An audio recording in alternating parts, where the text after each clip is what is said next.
my teeth because it is television.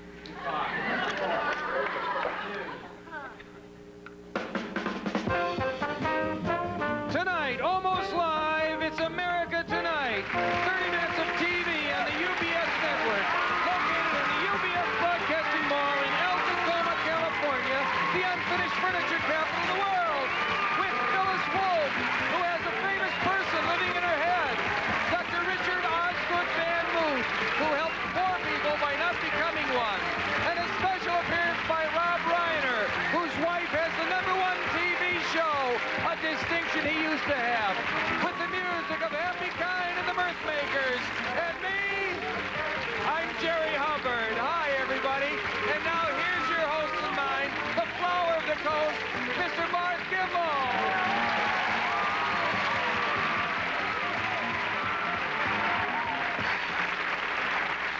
Thank you, Happy. Thank you, Jerry. And good evening and welcome back to America Tonight. I'm Barth Gimbel. You know, I don't even care if we've got a good show tonight. I'm still going to enjoy it because what a day I had. I started out the morning the way I've been doing lately with a protein fruit shake that will not quit. I got this recipe from this guy who bumped into me. Well, he knocked me down as I was coming out of Freeway Liquors right here in El Tacoma, where they always have something free for their matchless friends. I think you know what I mean, sure. Anyway, he was jogging and I was walking, and before I could finish telling him how unhealthy jogging was for me, when it means getting hurled to the ground by a man in a purple warm-up suit, he gave me this fabulous shake recipe. So, great start. Then something I have wanted to do ever since moving the show out here happened. I auditioned for a commercial. Now, don't applaud or anything. I haven't gotten it yet. I'm crossing my fingers, though. I'm crossing everything else, I guess, except the casting director. You don't want to do that. That's just common sense to stay on her good side. Now, I know I may have this reputation among some of you as a kind of a wisecracker who would sneer at being a prestige spokesman for a quality product. Or even at dressing up in a, let's say, a sweet potato costume on behalf of the California Yam Council. Well, let me tell you something. In this business, the man who sneers at commercials is the man who ends up begging you to send in some pledge for some cheesy UHF station where everybody talks with an accent. And begging, ladies and gentlemen, just is not the Gimbel style. So anyway, I had a ball. The idea of the commercial is 3 yams talking about how good they'd go with steak if people thought of them instead of regular baked potatoes or, you should pardon the expression, stuffing mix. And of the 2 yams I auditioned with, I'm not ashamed to say, well, I'm proud to say, I think I did kind of a standout job. These other guys, they did kind of like funny cartoon voices, you know, and I approached it very differently, almost as a Tennessee Williams character, you know, a very decadent kind of sweet potato. And, well, again, fingers crossed. It'd be a kick to do it, I think, and if it sounds like a commercial you'd like to see, you know what? I bet the Yam Council would love to hear from you. They're at 20012 Mount Street in Modesto, California, and their casting director is Jackie at Faces Unlimited Limited, and that's here in Hollywood. And they are in the book, so okay, I'm feeling great, but I'm not going to let that stop me from introducing my co-host and announcer, Mr. Jerry Hubbard.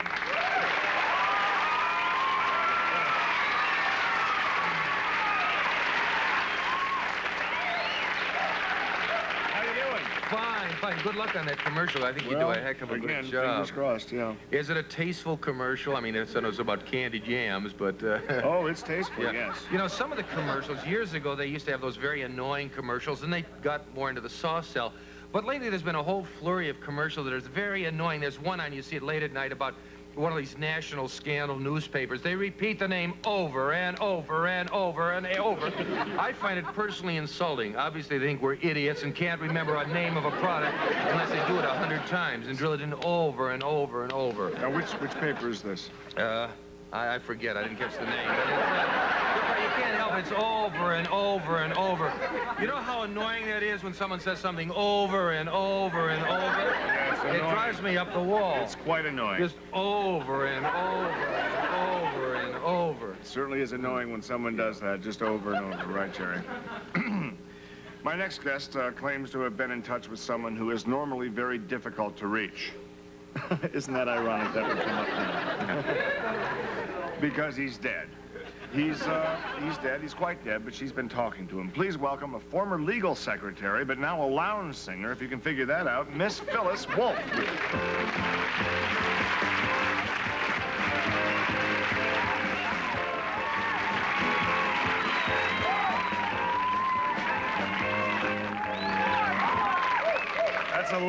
nose that grows there. It's hardly Spanish Harlem either. That's beautiful.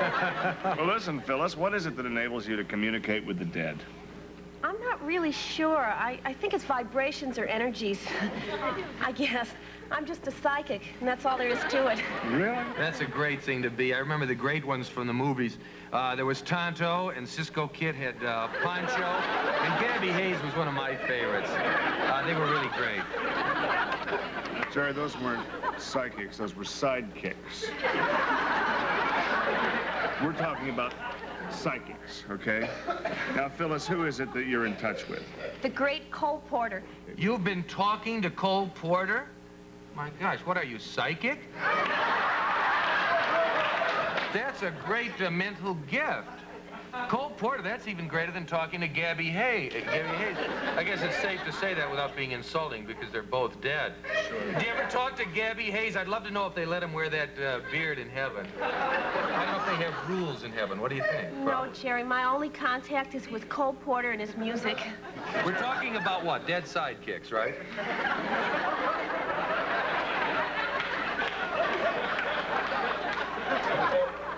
No, we're not, actually, Jerry, but what a hell of an idea.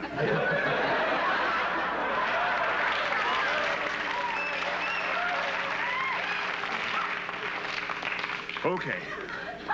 Hello, reality. And hello, Phyllis. Phyllis, what happens when you're in contact with Cole Porter? Oh, we write songs together. See, through me, Cole Porter is continuing to write great hit songs, many of which are on my new album. Oh, here it is. Phyllis Wolfe sings songs Cole Porter didn't have time to write. Isn't that something? That's very nice, and you get these free appliances with it, which I think is wonderful. I'll be done. Do you suppose he could communicate with you now and give you a song while you're here on the show? We could try. Let me get my head into a little trance in B flat. I think I'm getting something, Barth. Something's starting to come.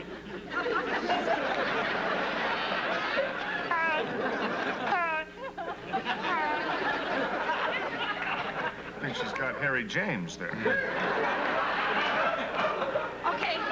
He says he's not in the mood to write anything now. He wants me to do the one I rehearsed today with Happy. And here's Phyllis Wolfe singing a new song she says was written by Cole Porter using her as the medium.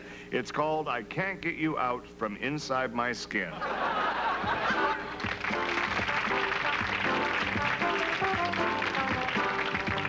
When you kissed me on the cheek, I couldn't hardly speak. It was so magnifique.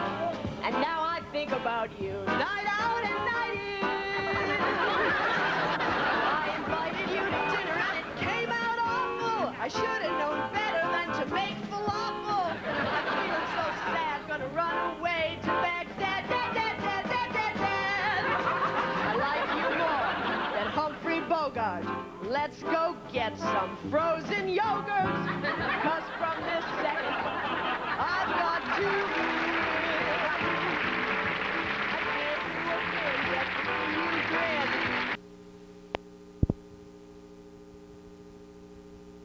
It's called Free Country. Please welcome Mr. Rob Reiner. What?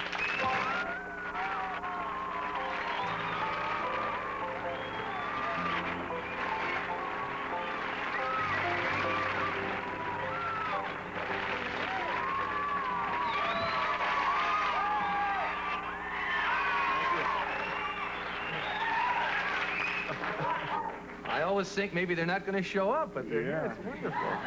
Boy, gee, are you popular?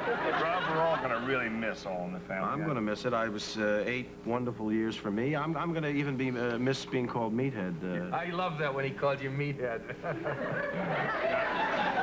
Jerry could really identify with that. It was kind of nice. So listen, you hear a lot of different reasons. We ran out of tape, things like that. What was the real reason they decided to stop the show? Well, you know, I really wanted to come on here to dispel some rumors. You know, you hear lots of things about why a show goes off the air and, you know, enough already, problems in the cast, that kind of thing. And I just want to dispel the rumor that Gene Stapleton and I were having an affair because it just wasn't happening.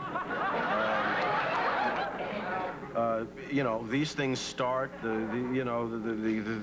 Inquirer picks them up. The Star picks it up, and That's the one, the Star. The Star. Reach for a star, reach for a star, reach for a the star. one you were talking about. Yeah. I'm sorry, it was something earlier. Yeah. Well, they were the ones that really ballooned this thing way out of proportion. Well, now you say We balloon. had a couple of dates. That's all. A couple of innocent dates at a Chinese restaurant, and I just don't think. But these were dates that were out in the public, and Oh, absolutely. Well, I mean, for one absolutely. thing- shameless dates. we Yeah, call and them. it's cruel. You know, it's cruel when you see these kinds of things because, you know, people's lives are ruined. Well, for People's one thing, lives it's are- nobody's business. If you're, I mean, even if you were having an affair, whose business of theirs or ours or anybody's? It's a personal thing. But, Jerry, the point is I wasn't having an affair. No. Did you ever have an affair with anybody in the cast of the show? No, of course not. So this thing with Gene Stapleton was a very unique situation then. It was the only time you really paired off with him. It's kind of ironic, isn't it? Because Sally wait a second, you see, now just- and then he's actually going Wait, out with this just the woman. thing I was trying to avoid seems to be, you know, it's snowballing here again. You know what? People probably objected to the fact that she appeared older than you, and gee, why didn't he find a girl his own age? Which again is none of their business. The point is, it's cruel. It's just cruel. course. It's smutty yellow journalism. I mean, the rumor that Telly Savalas is bald because he likes to wear women's wigs is ridiculous. kidding. It's ridiculous. Maybe it's just something that compels him. A lot of people. You know, it's like a shoplifter. They don't want to shoplift, but they just suddenly find themselves stealing. Jerry, you're missing the point. He doesn't wear women's wigs. That's the point I'm trying to make. How do you feel that these things get started? Is it just real crazed columnists and people will say anything to make a buck? And I think that has a lot to do with it, and the gullibility of the public. I mean, the public is very gullible. They want to believe these things. The public wants to believe that Donnie and Marie live together.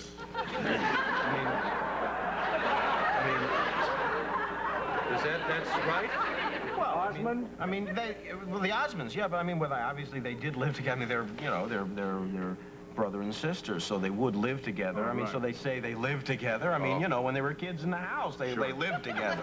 They lived together for what, 15, 16 years? I mean, I'm sure they don't live together now. I mean, they're getting grown up, and you know, they're going their separate ways. So, but they would take a story like Donnie and Marie live together and make it into, you know. I see. we wish you all the luck in the world with your new show. It's just been a pleasure, a real pleasure talking to you. I think it's commendable that somebody who has himself been the victim of so many vicious rumors would come forward and take a stand. Well, with thank us. you, Barth. I just hope I've dispelled some of these things and made people think twice when they see some ugly rumor in the paper. And also told us a few things I'd never dreamed that were I going know. Well, sometimes we wonder what the HE double hockey sticks we're going to talk about on upcoming shows, and you've helped us out. I think we got 13 weeks right here, Jim. It's just wonderful. I know you have to run, but thank you so much, and our very, very best to Jane. Okay, thank you. Say it, tell her.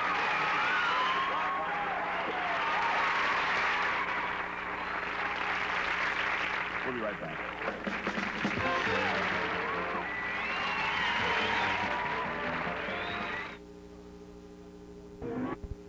One of the great tragedies in America is that a land this rich has always been plagued by the problems of poverty. My next guest is working, bless his heart, to help the poor in our big cities. He's a doctor, he's an author. You may recall he was on our show earlier. He wrote the book, Leisure Suits Cause Cancer. He also wrote a book called Ask Dr. Van Moot, and then followed up with a book called Don't Ask Me, which I thought was pretty good. He's now a consultant to the Urban Poverty Self-Help League. Please welcome Dr. Richard Osgood Van Moot.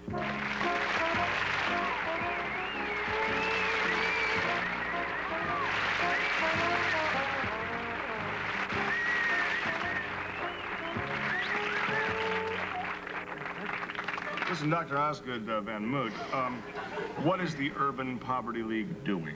We sort of have taken a page from the American government, which, as you know, spends billions of dollars, but outside of the country, training people to help themselves in poverty-stricken nations using their own natural resources. And this is something we think we can do in our ghettos. I think those people are one step ahead of you, because every year about July or August, when the temperature hits about 100 degrees, you know, the power companies always gets one of those unexpected heat waves, and all the power goes off. They go out and they help themselves to TVs and stereos and couches.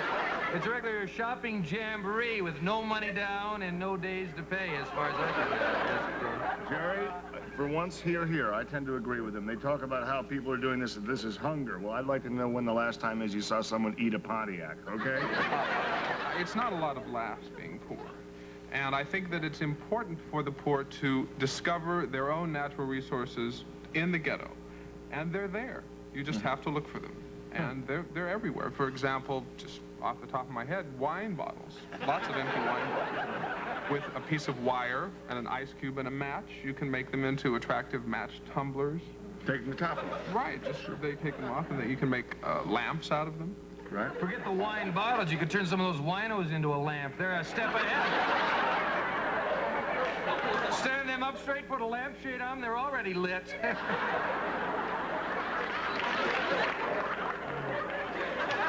Does he really have to be here? For 13 weeks. Okay, another thing, we haven't talked about the single largest natural resource of the ghetto. And that would be what? The rat. Plenty of rats in the ghetto. Yeah. And you have to think of them in terms of an industry source. Don't be frightened when you see a rat or when you think of a rat, but think, you know, how can we make money off of that rat? Now, you can eat them, not human beings. No. Animals eat them. They eat them normally. Part of the food chain? Cats adore them. That's true. And what we're thinking of doing is starting a whole rat-cat food industry. Now, what you have to do is you have to build little fences around the areas that have the largest rat population. You could use those rats the same way the American Indians used to use the beavers and the buffaloes then. The corral and, That's surprisingly correct for a buffoon, Larry.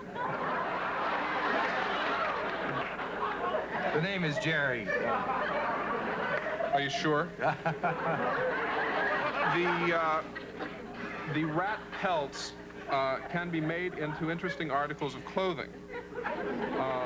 They don't look bad. They come in a lot of different colors. But you can have your full-length rat coats. There's a problem with the name. Absolutely. I give it to you. No. Rat is not an attractive word. No one is going to say rat fur. That's right. Just like most people, if they have a rabbit coat, they don't say rabbit. They say lapin. It's the French word for rabbit. And it's so easy when you know the language, isn't it, Doctor? Again, I say doctor. We've experimented with a lot of different names, done research on them, and the most popular name so far is rodentia. Well, now, also, now if you keep these rats or rodentia in a corral, now you're going to have trouble. You just call the fur rodentia. The rat is a rat. The fur is rodentia. Of course. So every rat actually is wearing a rodentia coat. That's a good slogan. That's a good slogan. You can have your little rodentia. There are already 70 million in this city wearing rodentia coats. Why not Why you? not you? If you take these rats, they could be, you could have rat rustlers, and I imagine you have to act up, branding your rats so you'd know the people who own them. Do I talk sense here? I mean, that's the point. You don't want something that have rat now. Don't get me started. All right, not what? So that's going to be quite a thing, too, round them up, ride them out, rat high.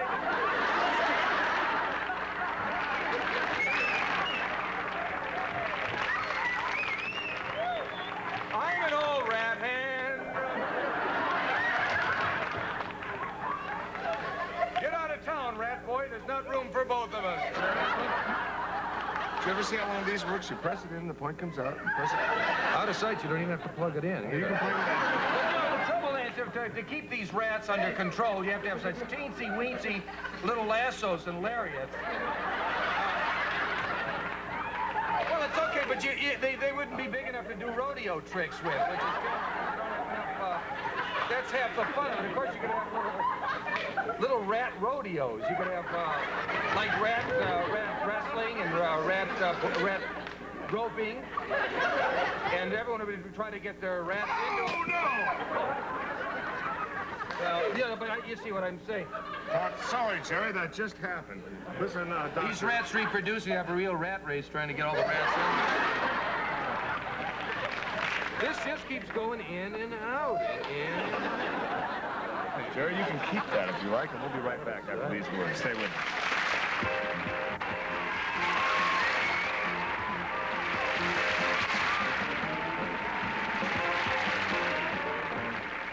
Well, we're back with Dr. Richard Osgood Van Moot, and it's about all the time we have for tonight, but it's I always have a good. question for the doctor. Doctor, I have about 100 rectal thermometers at home. What would you suggest I do with them?